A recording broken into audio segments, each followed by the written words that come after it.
السلام عليكم ورحمة الله وبركاته. فيديو جديد عن النادي الأهلي. امبارح الأهلي لعب مع بتروجيت. يعني أنا مش عارف أقول إيه الصراحة. يعني تعادلنا 1-1. المشكلة مش في التعادل، المشكلة في الروح بتاعت اللعيبة فين؟ التلت القداماني الكرة اللعيب بزيزو أو بن شرقي أو أي لعيب على الأطراف بيستلم الكرة بيطول فيها قوي. مفيش سلم واستلم بسرعة واتحرك وخده مكانه وروح العب بجدية والعب على المرمى بجد. يعني كل لعيب بيستلم الكرة عايز يروح هو السوبرمان، هو اللي يكسر الدنيا. وليه طاهر يلعب مهاجم؟ يعني ليه طاهر يلعب مهاجم يا جماعه؟ لما جردشار موجود بره ما تنزله يا عم اساسي. برضه في حاجات غريبه بتحصل احنا مش فاهمينها كجمهور، احنا مش فاهمين. احنا مش فاهمين ايه اللي بيحصل.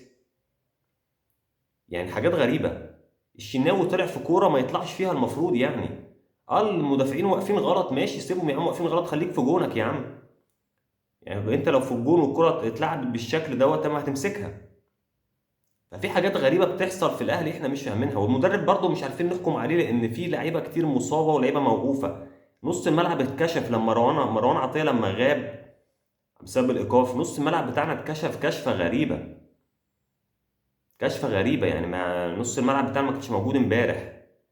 اي مرتده بتبقى خطيره علينا. اي كوره بياخدوها ويطلعوا بيها قدام خلاص انت حاسس ان ممكن تيجي جون. ففي حاجات غريبه احنا مش فاهمينها. احنا عايزين بس الاهلي يلعب بجديه شويه يا جماعه. فين الروح اللي عند اللعيبه؟ اللعيبه بتلعب بدون روح. بدون روح. ما تنسوش يا جماعه تصلوا على النبي. سلام.